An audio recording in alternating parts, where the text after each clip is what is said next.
an educational series on cybersecurity, compliance, and IT governance.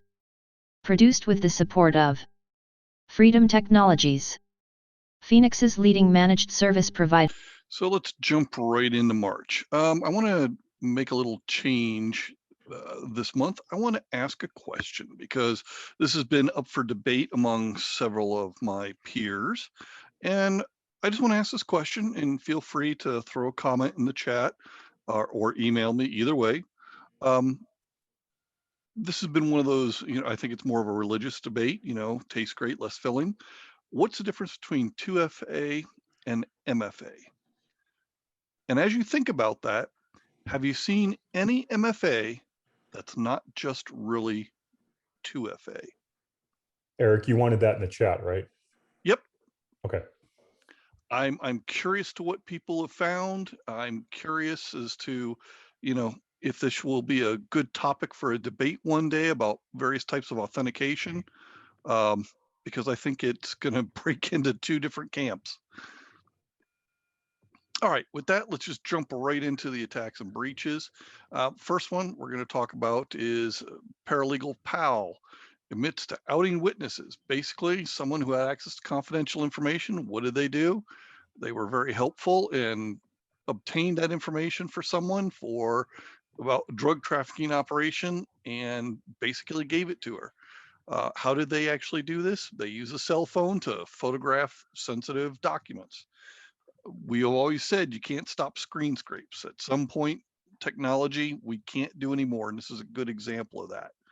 So the question on this one would always surround, if access to that is so sensitive, were they properly vetted? But I thought this was a good example of it because at this point, I couldn't tell you how I would protect against it when it comes down to just whipping out a camera and taking pictures.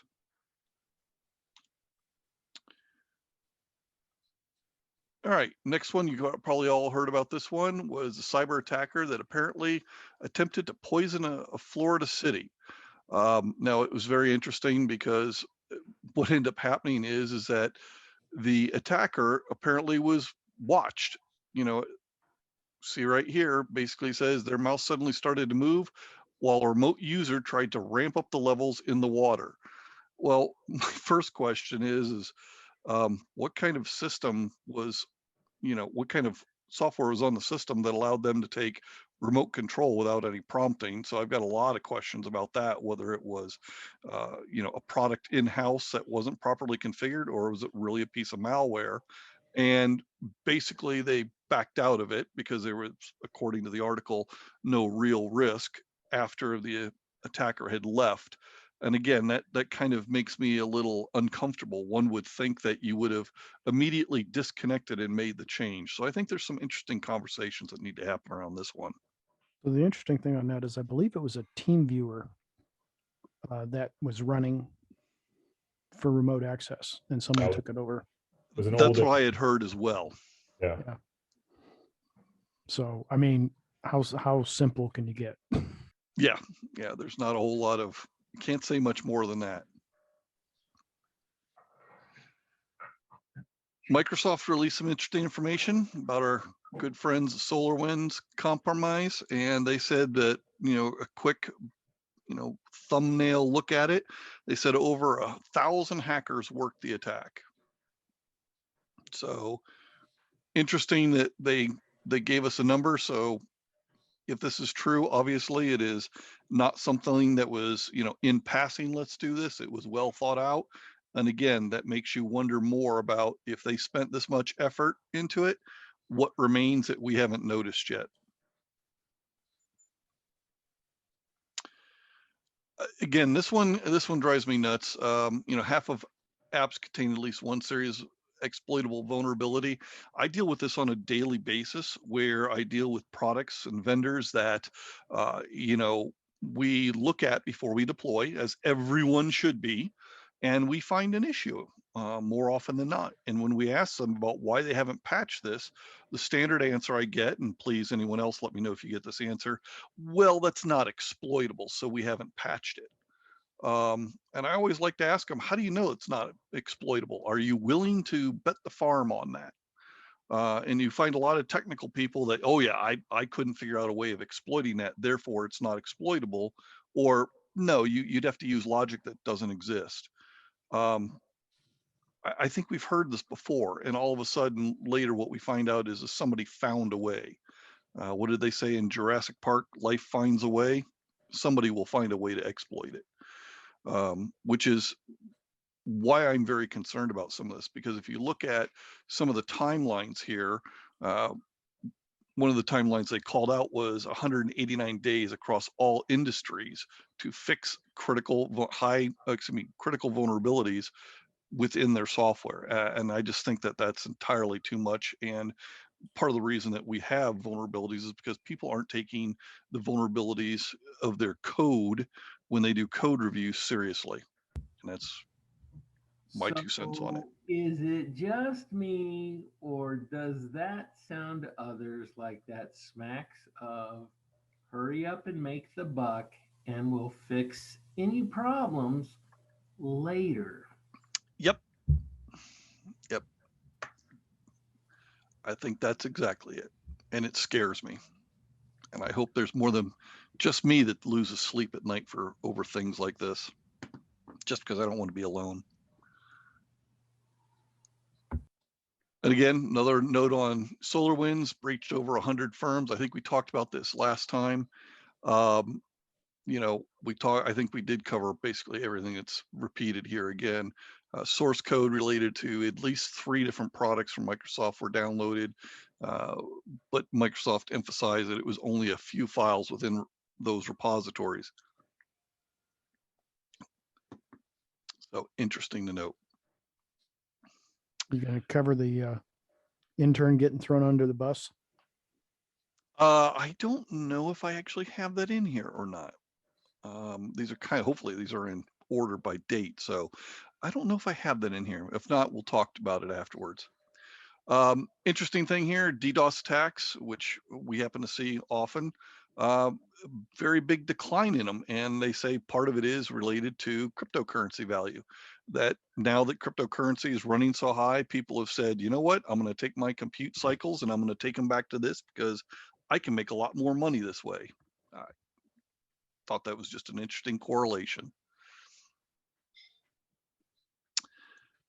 This has been something that's been creeping around out there. The Cellion FTA attacks, their file transfer appliance.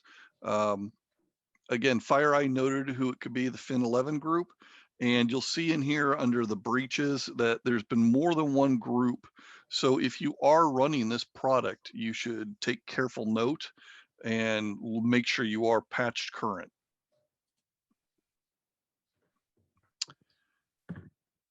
Legal firm lost some cases. And again, the reason I pulled this one out is that second highlight. What was it again? Yet again, another AWS S3 bucket that basically had no authentication to the 20 gigs that was out there. And again, how many times has this been on the news over the last, let's just say, year? How many times have we emphasized this is a simple thing, go out and look for it, check for it, and it continues to reoccur. This one I was interested in. Crowdstrike apparently chewed on Microsoft pretty heavily over the SolarWinds discussion and basically said, look, you've got some problems. Your hackers were able to exploit you because, overly complicated and antiquated architecture. Again, drew my attention because CrowdStrike drew a line in the sand and basically said, here it is. So this will be interesting seeing how this plays out in the long run.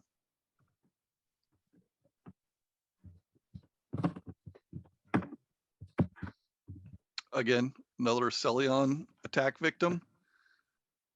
So somebody is out there, they found something good, and apparently there must be a lot out there that is vulnerable to it. Jumping into our by the number section. Again, this shouldn't surprise anybody here.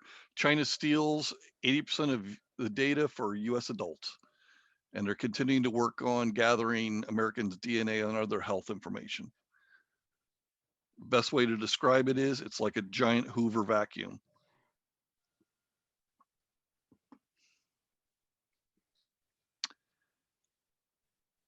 Social media, again, people sharing too much information out on social media, and it leading to easier attacks. Again, this is not anything earth-shattering, or shouldn't be anything earth-shattering to people here.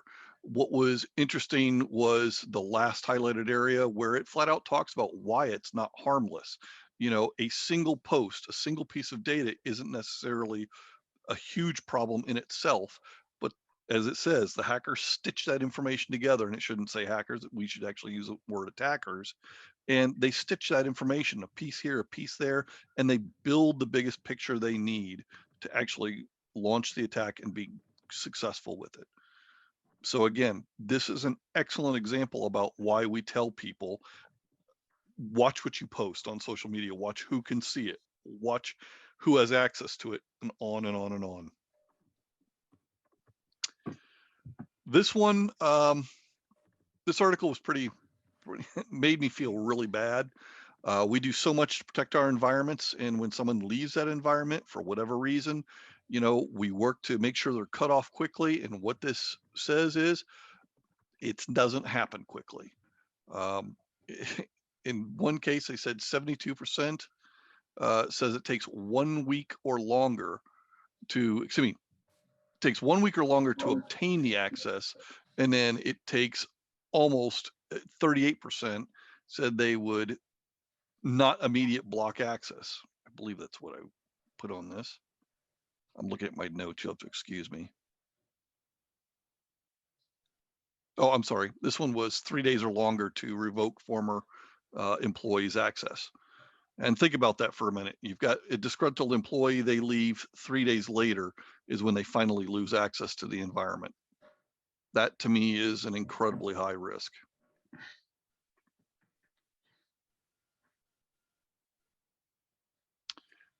Desktop protocol attacks should be no surprise with everything that's happened around COVID. Number of attacks has increased substantially. I think one of the things that's scariest about this particular article was that, not that it was used so much, but it obviously was being used in an insecure way. And again, we've talked about this before, about how COVID caused us to ramp up connections and get people back on board and do things that may not have been 100% secure. This is a good example of the result of that. Credential attacks doubled between 2016 and 2020. Biggest surprise here was the number of credentials that were simply using, you know, plain text storage. Okay, plain text storage was 43%. So even with all the controls, all the unique ways like salting and things like that that we've done for storing the passwords, we're still not doing it. We're going to the lowest common denominator of just simply clear text passwords. And again, it's really hard to win this fight when the systems are working against you.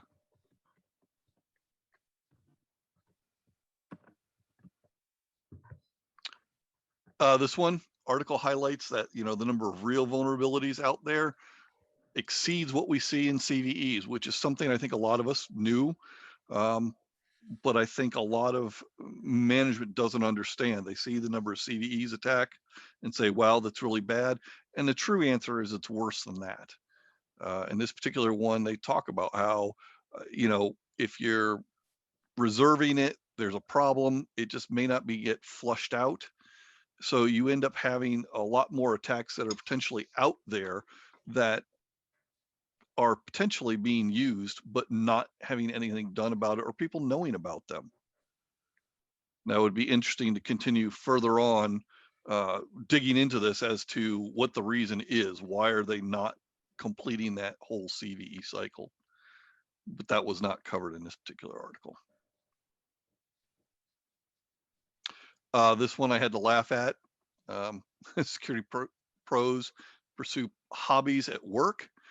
I am guilty of this. Middle of the day, you need that break, and you go off and, gee, let me go watch something stupid on Google. You know, whether it be YouTube or just some other TV series that you find out there. go out and do the latest game or what have you.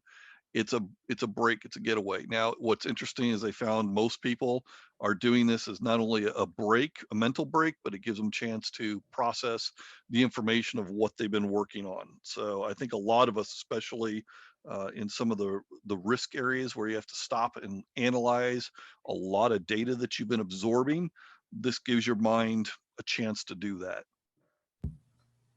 And like I said, it was just nice to see it wasn't just me doing it. I've got an idea to share here that was rather effective in a highly classified environment with many, many analysts. And this is exactly right. This last highlight where they talk about you need some kind of a eyeball break so you can peel your eyeballs like 2 suction cups off the screen, but your mind keeps idling in that mode. So what they found was very effective is they set up a jigsaw puzzle in the break room. And when somebody needed a break from the analysis that they were doing, but as you say, their mind keeps working on it, they would walk in a totally different type of problem solving scenario. They would walk in and spend 2-3 minutes while they're nuking their lunch, popping in 3 or 4 pieces of the jigsaw puzzle. And it was a great morale booster. It was totally harmless, and people came to really, really appreciate it because they related to the fact that it kept that same channel in their mind in a maybe a little bit lower, but definitely in an idle mode, so they didn't feel like they totally went stone cold by the time they got back to their desk. Yeah, and if you talked about how eyeballs stuck to the screen. Anyone who's done any sort of incident response where you're looking at log data or any of that type of thing, you're looking for the needle in the haystack for hours on end. You've got to have that break. You got to get away. Totally agree. Either that or you go insane. Which we might be insane just for continuing to do those jobs. Already there. Interesting one here on breaches costing healthcare. They said it was $13 billion in 2020. They said there's been an increase of 55% and impacting 26 million people, and the cost was up to $13 billion. Now, I think one of the interesting things here, looking at my notes, I called out, I believe it's the second highlight there, the cost per breach record. A lot of times, I think we've talked about it on here, how the cost of that breach record has gone up. They're now saying it's $400 to $500 per record. And I would believe that. So as you start telling people, if we don't do this, we could have a breach and it's going to cost us this much. There's another good number to be using for that cost of what it's really going to cost them.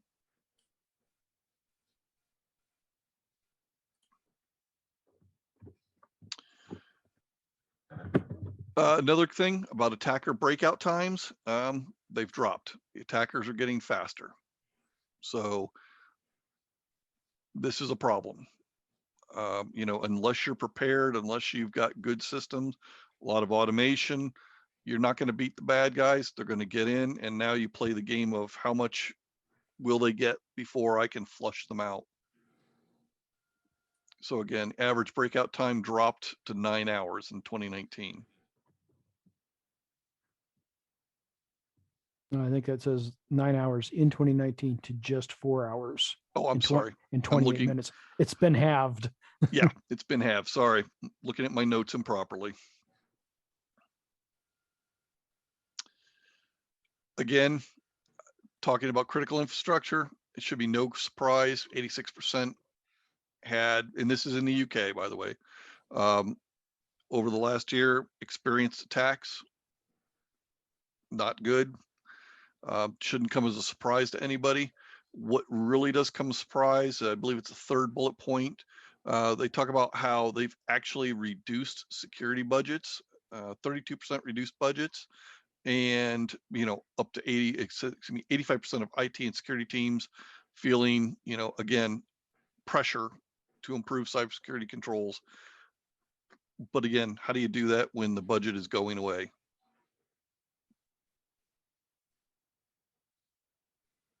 And I think if we were to do a similar report for here in the US, I think you'd find something very similar. You know, I hate to say it, but good. Sometimes it takes that significant emotional event to wake people up and fix the problems. Well, it's like Malcolm Harkins has said, every time there's a breach, people throw more money at security vendors. Like, why would you do any better? Business is good. The more you screw up, the more money you make. So my hope is that we actually see a full collapse where using computers is infeasible, which is coming. I hope it's in the next 5 years, because there's enough older guys like myself and others that we could still do stuff with just paper. You can still keep a business running slower with just paper. Because if it takes 20 to 30 years until full collapse, we're going to have a problem. We're going to have a full stop rather than a slowdown. So I'm hoping we see a massive collapse and everyone has to run away from computers for a few years and really think hard about what we've done and how bad a job we've done before we go back to them. Well, we are in the middle of an extinction event. And there will be survivors, and those are the people that are doing it right. And they're in the minority, and Yes, they are. rise from the ashes. Yeah, they are a very tiny minority. There are so few organizations that have realized that cybersecurity is just a outgrowth of malignant software development. Like, yeah, we have the technology for decades now to build stuff right. And the more we keep not doing it, like, the bigger the problem grows. So next 5 years, that's my hope. Hopefully soon. It definitely could happen. You know, SolarWinds should come as a real wake up to everyone. You know, I think that it will be more than a few months till we know the true story and the true impact of it. I think that it's going to go on far deeper. All you have to do is look at some of the commercial attacks that have occurred in the past and looking at how long it took to fully remediate, uncover, you know, and clean up after the effect. So I think we're going to continue to see it. And I think it should be a wake up call. So to that point, someone that's in the middle of the supply chain, not at the top, not at the bottom, most of what we're seeing are liability statements coming from other vendors or customers that are just asking for an attestation that we haven't been affected, which in no way is a practical approach to assessing the true risk or validating that your vendor isn't, you know, you just want, the lawyers have basically taken over the risk model is the problem. I would agree with that. Yes. Yeah, and you know that's a problem because they don't know if they have or haven't been affected. When I was in the FBI, we used to say all the time, there's only two kinds of networks in the world. Those that know they have been intruded upon, and those that don't know yet that they have been intruded upon.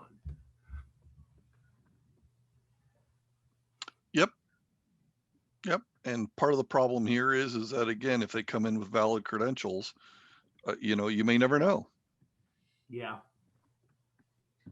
Which gets into, you know, this article was on the insider cloud data from the healthcare sector and insider threat, you know, malicious insiders. And again, it was interesting that, you know, 35% said they had a malicious insider over the last year. And, you know, more interesting, and it doesn't surprise me, you know, they said 28% said it took weeks to actually find out there was an incident, which doesn't surprise me because, again, we've talked about this before. We audit for failure. We audit looking for the exception. When somebody's got valid rights, what happens on almost all of our radars? They completely disappear. They're in the noise. So it doesn't surprise me. And this is why, again, you know, we need to probably start talking about changing the paradigm, doing a true zero trust environment where you know, we don't close the occasional door. Everything's closed to start with. And again, another good conversation for this group would be how that impacts, you know, development of software and everything else. People are used to, in many organizations, to having free reign and, you know, to reverse that and say, I'm going to put you in your box and punch small little holes. You know, what kind of impact would that have? Yeah, I mean, we've known that deny allow is better, you know, the way to go forever for decades, but zero trust isn't enough. You got to stop piling data. You know, when you have a ton of data in one place, it's not like oil, it's like plutonium. If you get too much data in one place, it will go critical. You will have issues. There will always, you have a large enough org, you hire enough people, there will always be an insider threat. There will always be someone who wants to make a few extra bucks. And in a centralized system, you're going to have an admin. There's going to be at least one person for business continuity, hopefully like 2 or 3, that have access to everything. There's no way to build around that in a centralized paradigm. Well, and it's interesting. I think we're actually making that problem even worse, I would say, because not only are we making big piles of data, now we're trying to join those big piles of data and actually build, you know, engines that search and allow you to, you know, make a simple query, say, where is X? And it will go out and tell you instantaneously, which in these big piles of data, that information is. So now all of a sudden, instead of me having to work to find the critical data, I effectively, as simple as a search, can have it dropped on my doorstep. Yeah, and something has to be able to go and touch all that data to do that search. But the bigger issue, I think, is all of the as a service offerings. The more you outsource as a service, the larger your attack surface gets, and it's just the blast radius, because of interconnected systems for a cascading failure, goes up and up and up and up. And I've seen outsourcing of IAM and security stuff, and it's like, are you insane? Like, this is exactly what SolarWinds was. So I don't think we've learned the lesson. I think we're going to keep making the SolarWinds mistake again and again until enough lives are lost. So. Yeah, and I think the problem that you just pointed out is actually even worse, because most organizations don't have just one SaaS in there. They have multiple SaaS and PaaS. So you have systems of systems, and what's keeping a watch over all of them? They become individual silos without any real vision across all of them in terms of security. And I would add, most of the vendor selection processes come down to price. So you're basically outsourcing your risk model to the lowest bidder, and you're not really qualified to assess their capabilities and compare them to other providers that may be doing it better. Yep. Well, part of the problem is that the vendors aren't going to tell you anything. In fact, they're going to hide it. Well, they're going to hide the negative. They might promote the positive. They won't get into the details of how they're executing. You're right. Because, yeah. Right, but if you're architecting an entire system, or you're an architect and you're bringing in a new product, it's the details that count. That's the difference between doing it in-house and outsourcing it behind some opaque curtain. Yep. Another good article, Google talked about incomplete patches, where vendors fixing a problem didn't do a 100% fix, or I don't know the best language to use here, but didn't patch the problem 100%, and it allowed attackers to quickly basically pivot and find another way to either exploit the same thing or something very similar. So again, they're saying up to 25%, you know, we're closely related. And again, I think this goes back to, you know, supply chain, and goes back to our vendors, where we need them to step up to the plate and be better about security from day one. Deliver me a better product. You know, if that takes a day, a week longer, you know, I think that in my mind, it's well worth it.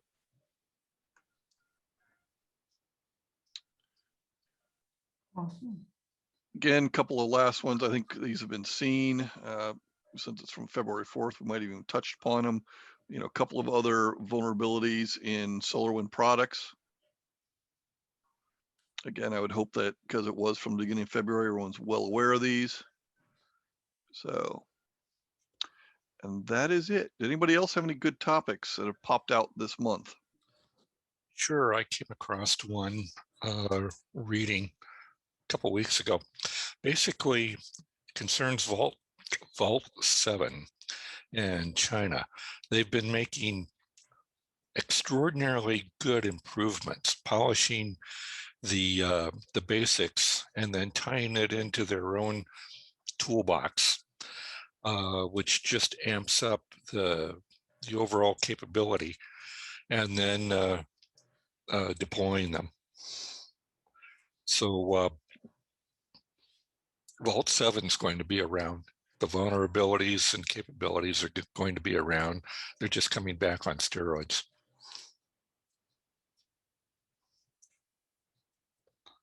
I guess the two things I would add are RISC-V is, even though M1 is gaining, Apple's M1 chip is gaining a lot of press, there's some really cool stuff happening on RISC-V. SEL4 was verified on RISC-V, so that's really cool.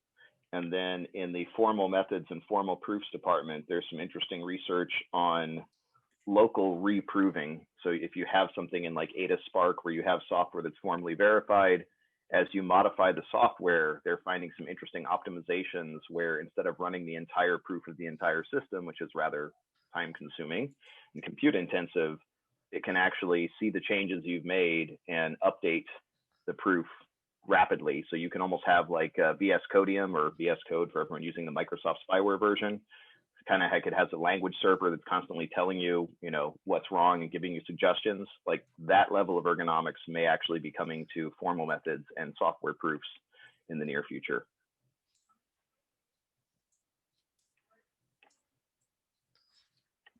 Very good. I've got one. Everybody upgrade your vCenter and make sure it's not exposed to the internet. Right. That one just came out here in the last week. Yeah.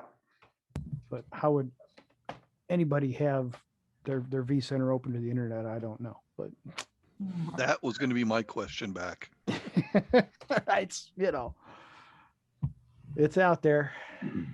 It's Well, you have an intern that's making firewall policy changes. You can always blame an intern, right? That's cool, apparently. Or you've got an admin. It's like, yeah, I need to get in and manage your Blade Center. Just open this port. Yeah. Mm-hmm. Well, and if anybody's messed with like Cloudflare Argo tunnels or something like that, now anybody on the inside can do a reverse HTTPS session. And they can expose anything to the world with a trusted cert, and no port forwarding necessary.